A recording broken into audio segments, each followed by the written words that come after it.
Welcome in. It's our final week this semester of the Co-Lin Coaches Show, and joining me now is our head women's basketball coach, Dr. Britta Stevens. Coach, thanks for joining me as always. And Coach, like we just said, we're going to wrap it up, and we're going to do something that we haven't talked about in a very long time. We're going to talk about a Lady Wolves loss. You went 1-1 this past week.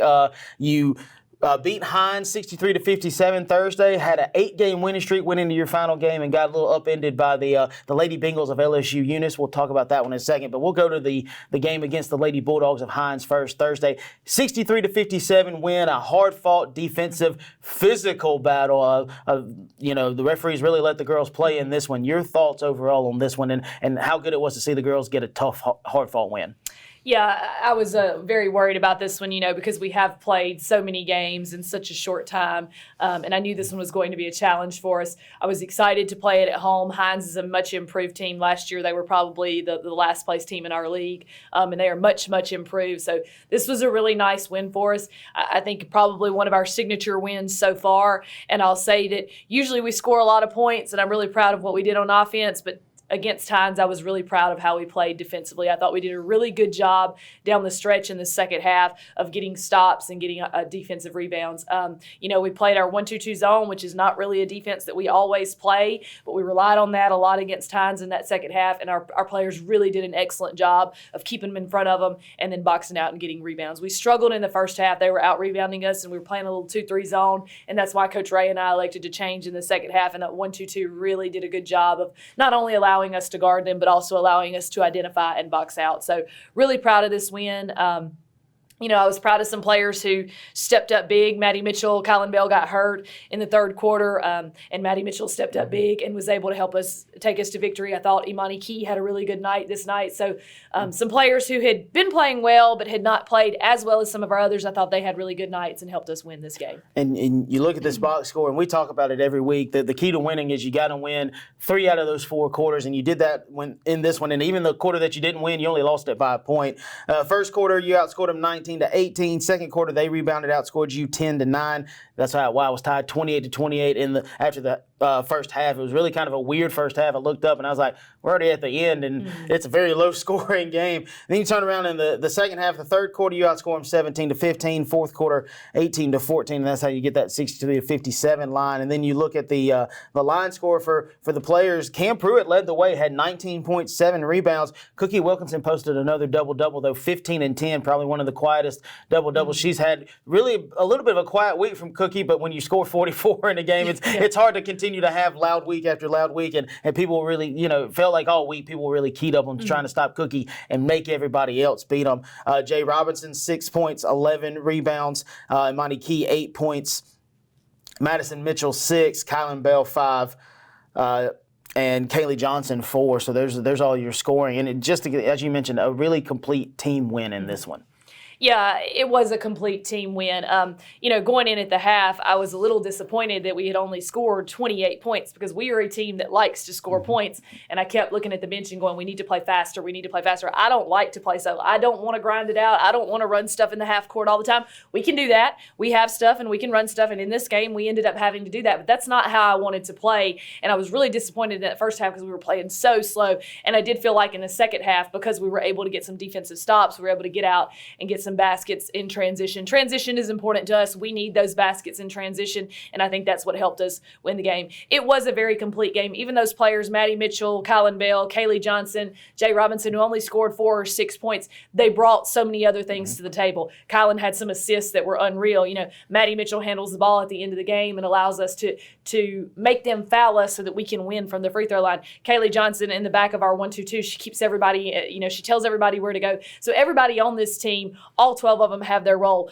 Cookie's role is to score. Cam Pruitt's role has been to score. We need a few more people to step up and score more, but we have all this depth and all these players who are embracing their role, and all that is helping us be successful. And then we looked at this past Saturday. This was a game when we talked about it last week. You said you were a little bit worried about this one, kind of felt like maybe a little bit of a trap game, a little bit of a struggle because you knew it was at the end of it. Everybody was looking forward to that break, and it turned out to be a little bit true. You dropped this one 68-54 in a game where it felt like nothing went right. In the 8-game win streak, everything has gone really well. You haven't turned the ball over a lot. You've been able to get second chance opportunities because you've rebounded a lot, and both of those things didn't work this time. 31 turnovers in this one. Not a lot of second chance opportunities because you didn't get a lot of offensive rebounds. But your thoughts overall on this game and how it gives you something to look back to when you come back and be able to rebound from.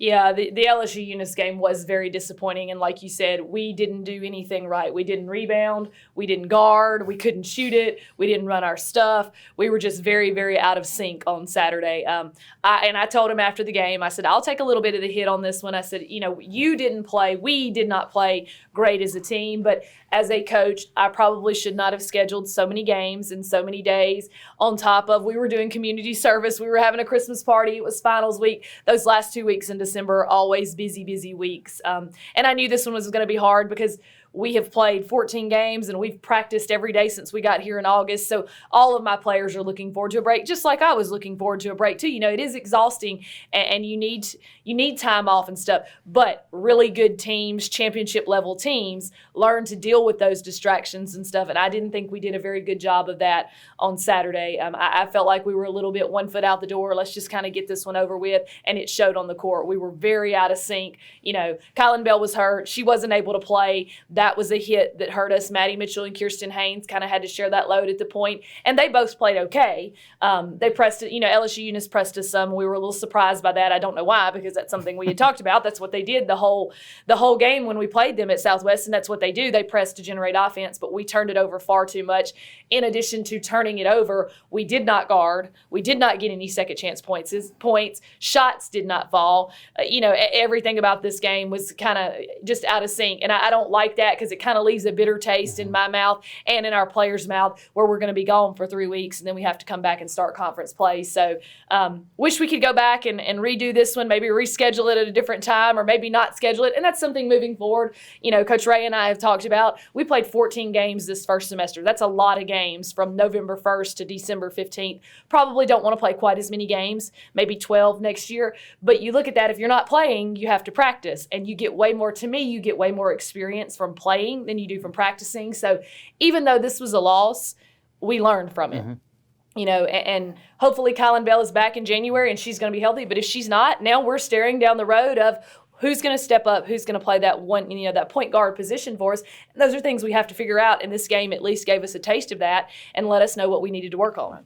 And we look at this one, and again, we mentioned that you got to break it down by the quarters. And this is the first game in a while where you didn't win majority of or even half of them. You lost 3 of the 4 that you played in. The first quarter, you outscored them 16-15, a really great start, really hot start. They rebounded, outscored you 19-16 in the second. That's how they had a 34-32 lead at halftime. And in the second half, you only scored 22 points. And anytime you're being held to that, it's hard to win. That little offense, like you just said, it's hard to win, especially for a team that's used to kind of high-powered offense, getting a lot of turnovers, or forcing a lot of turnovers, getting a lot of second chance opportunities. They scored 17 in each of the third and fourth quarters, and that's how you get 68-54. You look at the line score, though, and Cookie, we talked about it, another game where she was quiet, had a double-double, 21-12, shared the game lead in points with a player from LSU Eunice with 21, led all players with 12 rebounds. So another quality game from her. Kaylee Johnson, her best game in a Lady Wolves uniform. Save the best for last. Hopefully this is something, she can push forward to. 13 points out of her. So, and I know in your post-game comments, you mentioned her and how she was able to really kind of steady the team and help you get over the pressure and those kind of things. But your thoughts on how on those two aspects of that game, and I think you almost have to understand, people at this point, they're going to see Cookie scored 44 points in a game. Cookie's on an unbelievable tear, and people are going to find a way to stop her, even if it's playing unique defenses like a box and one or pressing you. They're going to make other people besides Cookie beat them at this point. Yeah, again, this loss was disappointing, and if you go back and look at it, I'll talk about Cookie and Kaylee in a second, but we've been a second half team. A lot of games this year we've come out and had a slow start, and then in that third quarter, and especially in the fourth quarter, we've just come roaring back at you. And in the third quarter, I looked at the bench one time and I said, have we scored? Because we could not score. They just dominated us in the third and fourth quarters, dominated us. A couple times we got down and we got good shots, and then we didn't have a safety. our point guards didn't do their job, and they got easy layups. And that you can't win, especially on the road against a good team. And LSU Eunice is a good team. They shoot it well, they guard well, they do a lot of things well. So that was disappointing because, going in down 34-32 at halftime, that didn't bother me. But when we came back out in the second half and we just couldn't click and couldn't get anything going, I knew we were in trouble. I knew it was fixing to be very, very difficult. There in the third quarter, it was like a 5-point game. There was a 6 or 7 point swing where it went from we were down 5 to we were down 11, just like that. I looked at the scoreboard and I said, how did that happen? And it was, we got it. They turned it over, or we turned it over. They got a layup. Then we came back down and fouled. Just a couple of really quick, silly mistakes just gave them that swing. So that really hurt us. Cookie's been playing unbelievably well. And like you said, good players are always going to play well. And she is a really good player. But when you've had the hot hand, when you've scored 44 and 33 and 28, and you start to cool down.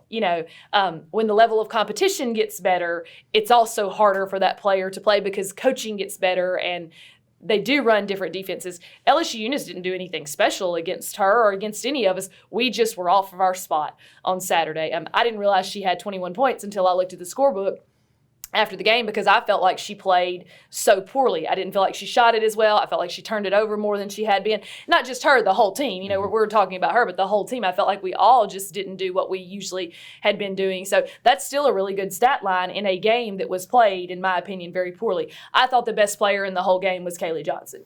She not only did she score, but she steadied us against the press. She got people where they needed to go. She kind of kept us in sync. She was the bright spot in the game. I also thought Kirsten Haynes, who has not gotten very much playing time for us this fall, she had to step up with Kylan Bell being hurt. We needed another point guard, and she had to step up. I thought she did a pretty good job for us, especially for someone whose number has not been called a lot this semester. I thought she played really well.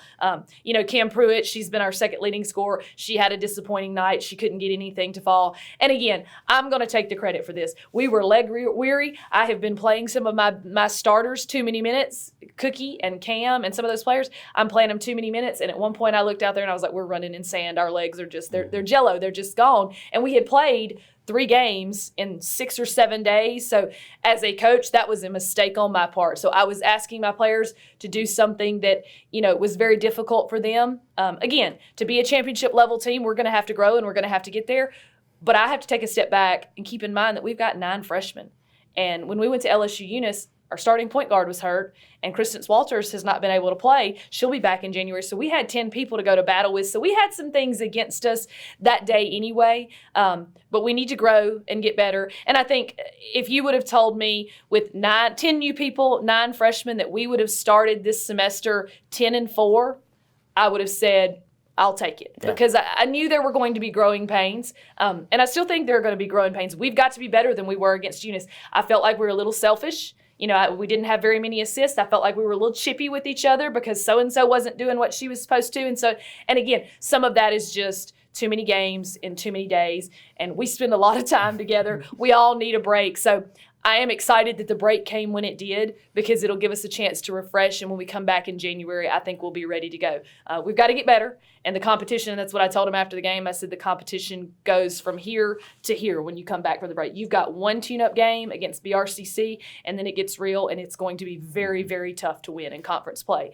So they need to have that mindset, and they need to come in with that mindset of, okay, we're ready to go. Right. You hit on it right there. You won 70% of the game, a little over 70% of the games that you played in this semester, and you can't feel bad when you play 14 games and you come away with a double-digit win. I know talking to you Thursday, I said, hey, the good thing is you're 3 wins away from tying your win total from last year, and you went, we've won 10 games? I said, yeah. I said, you've won 8 in a row, and you were at 2, and that'll get you to 10, so that's a good thing to see there. And, you mentioned it, Kristen Walters, you'll get her back in January, hopefully get Kylan Bell back in January, those kind of things. So there are a lot of bright spots to look forward to. One thing that I do want to make sure we mention, you and I talked about this on Saturday. I don't think either one of us had realized it until you texted me. I want to shout out to Cookie Wilkinson. She's joined an exclusive club. She scored over 500 points. In the Hines game, she broke 500, sitting at 501 going into Saturday, now sitting at 522, joining a real exclusive club, including some known names like Anaya Sanders, like Kyria Anderson, just to name a few in the last few years who've also scored that many as well, too. I told you, probably done it in the quickest amount of games because, she only got was it 16 or Yeah, she only played half a season last year, and she's played 14 this year. So did it in I think 29 games, and that's just a remarkable number as well too. So lots of exciting things happening for the Lady Wolves. Coach, thanks for joining me. We look forward to having you back in January. Looking forward to having a little bit of a break ourselves. The Lady Wolves again go 1-1, beat Hines 63-57, drop one to LSU Eunice 68-54. They're on about a month-long break. The next game will be January 9th here at Mullen Gym in Wesson against Baton Rouge. 5:30 tip-off. We'll have that one on stream for you, but we'll make sure we give you all that information when we come back. Stick with us through this break. Joining me next will be our assistant men's coach, Aaron McIntyre. We're going to talk about how the Wolves did against Hines in their final game before the Christmas break and look ahead to who they have coming up in January. At Capaya Lincoln Community College, you'll find a family of instructors and staff who truly care about your success, and not to mention a really fun college experience too. Co-Lin was recently ranked #1 in the state for student success. So whether you need to start or finish your college degree, take classes on one of our 3 campuses or online, Co-Lin is the place to be.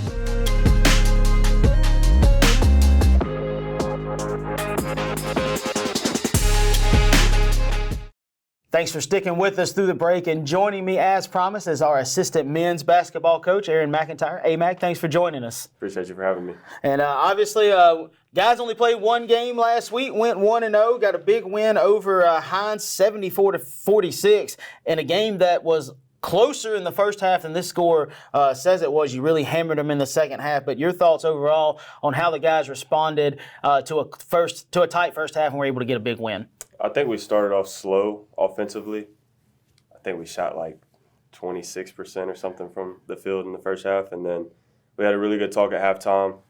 We locked in defensively, and I think it kind of sparked our offense. So, just getting back into the groove, trying to make more shots than we did in the first half, and it paid off. JJ really gave us a firepower offensively. So, and you look at it, and it's a game where you'd played Saturday and you didn't play again for 3 days. Probably had to knock a little bit of some rust off, those kind of things, guys. Looking forward to the break as well too, I'm sure. But you look at this one in the first half. I said it was closer. It was 27-16, but that was a first half that felt even closer than that because there were long stretches there where neither team would score, those kind of things. So for it to be 27-16 at the first half, I think I looked at my coworker Bryce Perry and said, this first half felt a little weird. It doesn't feel like it's an 11-point lead for us. It feels like it should be a lot closer. And then you look in the second half, 47. You outscored them 47-30, and it felt like it was much wider than that. It never felt like Hines got close. You kept them at an arm's distance the whole time, and really were able to hammer it out. You look at the line scores for the guys. Devin did what Devin does, double-double, 20 and 10. Kind of a little bit of a quiet game for him. 8 for 12 from the line, one of his most efficient games, or 8 for 12 from the field, one of his most efficient games. You mentioned it, Javian Watkins, JJ, 18 points, a very quiet first half, and then a very loud second half. He was 7-16, made some up and under layups, and really did some things against the team where he goes in 5-5, and he's going against 6'7", 6'3", 6'11 guys, and he wasn't affected by the fact that he got a few shots swatted and those kind of things, and those two were really kind of the gas that made the engine run for you in this one. Yeah, JJ was 1 of 6 in the first half with 6 points and I think 1 assist. He came out in the second half. We had a talk with him at halftime. You can make it a bad half or you can make it a bad game. Which one are you going to choose?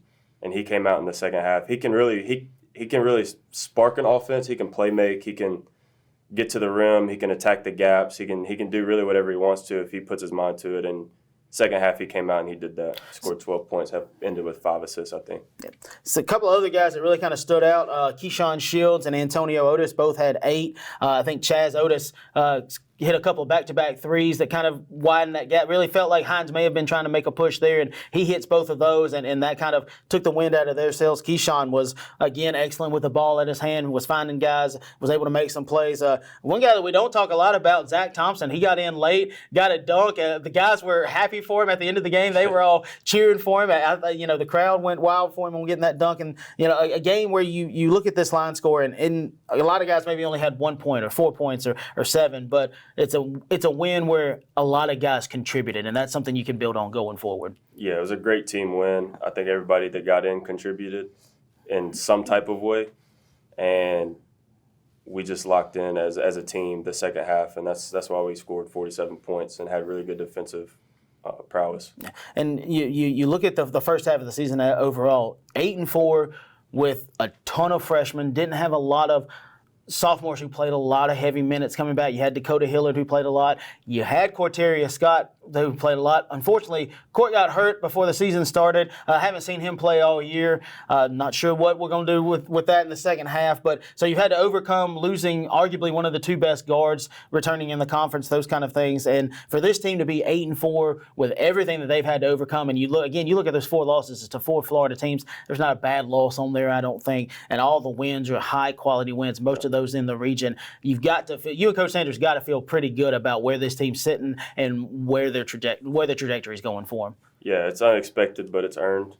They've earned every win that they've gotten, and they play hard. They play extremely hard on defense and offense. So I think we're heading in a good direction heading into conference play. Right, and you look at it, guys, you're going to get about a little less than a month off, but about 3 weeks, a hard-earned rest time. Hopefully they'll do some things and take care of themselves while they're going and stay in shape. And then you'll come back and you'll play January 9th. You'll play Phillips after the girls play Baton Rouge. We'll talk about those games later. We'll have those on stream for people as well, too. But, you kind of get that one tune-up game, and then the next week conference play starts, and you're sitting there thinking, man, we still got a long way to go to conference play. Nope, because you have to take these 3 weeks off, and you'll get a few practices in before that game against the 9th. But then conference play gets here, and the competition gets a lot better at that point. Yeah, we're looking forward to it. We're coming back early in January, get ready for Phillips, and then we're taking off, and we're going into conference play. We expect the same. We expect the same hard play. All right, so lots of good and exciting things happening for the Wolves. They're on a 7-game winning streak with this win against Hines, 74-46. Again, we get about 3 weeks off. We're going to take the whole break with them as well, too. Again, I mentioned it at the start. This is our final coaches show of the semester. We won't talk to you again until January 2025. The new year is already here. 2024 is out the door. It's hard to believe I'm saying that because it feels like we just started this semester. But we look forward to seeing you in the new year. Coach, thanks for joining me as always. We look forward to having you and Coach Sanders here all the time. Again, Lady Wolves went 1-1 this past week, lost their first one at their last 9. Guys picked up a win in their only game of the week. And then we'll be back to action in January. I'm Kevin Kyzar, Sports Information Coordinator here at Co-Lin. Merry Christmas, Happy Holidays, and we'll talk to you in the new year.